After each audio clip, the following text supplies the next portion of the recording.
In this video, I'm going to talk about how to get over heartbreak.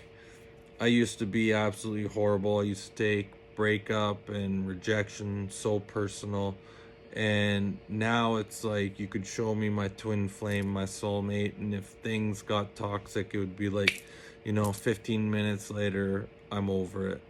So, how did I go from being the absolute worst at breakup to not given an SHIT? It was all a change in my perspective. If you picture your life from the time you're born and try to imagine the time you die, all throughout your life, you're going to see a pattern of people coming in and out of your life, teaching you certain lessons, and then leaving.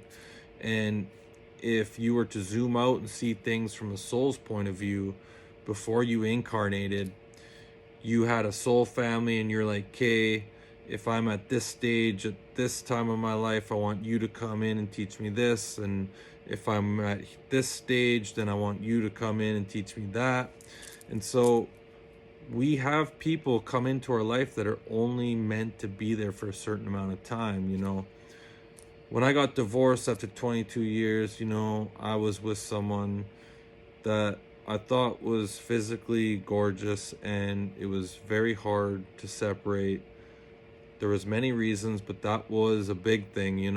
I went from having an extremely healthy sex life to, going a year without a date. So it was a big transition. And a year after my divorce, looking back now, it's been 3 years, and I realized how much healing I still had to do at the time.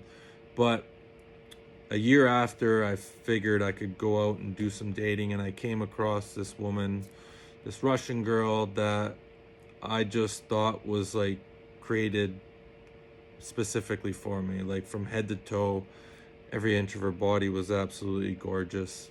She had this accent that just melted my body. Besides that, she was successful, motivated, driven, into spirituality, understood all the weird shit that I was into.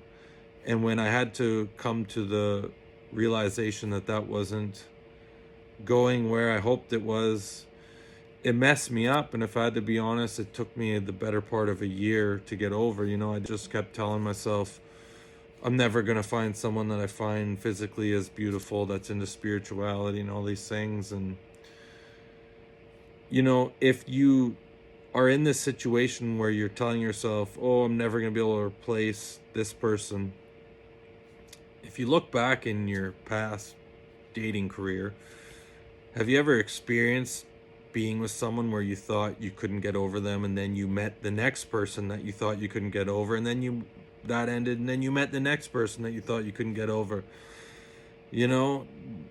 That's happened to me. And more recently, I had an interaction with someone online that I just had a great connection with, really enjoyed interacting with, and that came to an abrupt halt. And I was just kind of like, okay, I didn't see that coming. But I just had to look at things through a different perspective. I was like, okay, like, even though it was just like a connection online and we hadn't even met, I was just like, okay, it was a lot of fun. And I was kind of disappointed, the way things got cut off. But I had to think of the bigger picture, and that energy, had come and gone. I'd learned a whole bunch of lessons. I had a great time interacting with this person, but I needed that energy to leave in order for new energies to come. And you just have to change your perspective. If you're seeing the loss of someone,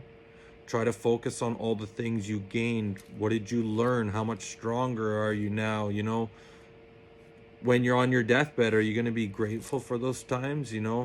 I look back on my life, and some of the things that make this life worth having lived was some of the times I spent with my ex-wife. Things didn't end out the way I wanted to.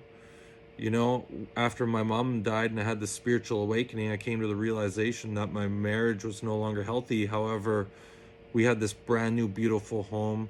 We had a child on the way, and, I wanted things to work, so I did everything that I could.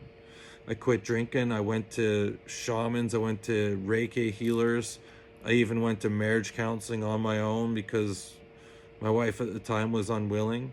You know, I did everything I could to try to save my marriage. So when it came to an end, it was extremely difficult to get over. But, you know, you just have to look back, take the positives, stop focusing on the negative, and just know that people come into our life at certain times to teach us certain lessons. That's the book of life. That's all I got. I hope this helps. Thanks for watching.